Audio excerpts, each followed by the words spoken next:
Budget politics అని నేను చెప్పి అలసిపోయాను. నేను ఎప్పుడు చెప్పలేదు బాబు, జీరో బడ్జెట్, డబ్బులు లేకుండా రాజకీయం చేయాలని నేను ఏ రోజున చెప్పలేదు. ఎలక్షన్ కమిషన్ కూడా ఈ రోజున 45 లక్షలు పెంచింది ఖర్చు.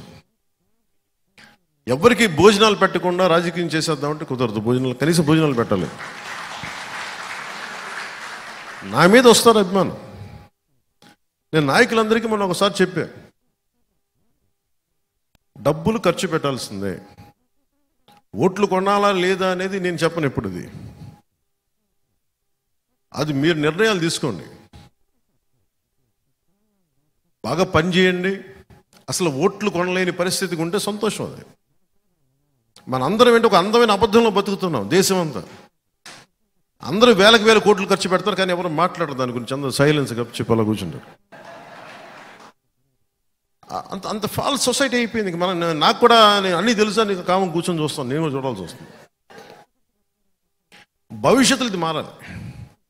కనీసం 2029 ఆ తర్వాత వచ్చే ఎన్నికలు కానీ ఇంకొక 10 years తర్వాత అయినా సరే అసలు ఓట్లతోటి డబ్బులతోటి ఓట్లు కొనాల్సిన అవసరం లేని రాజకీయం రావాలి. అప్పుడు నిజమైన అభివృద్ధి ఉంటుంది.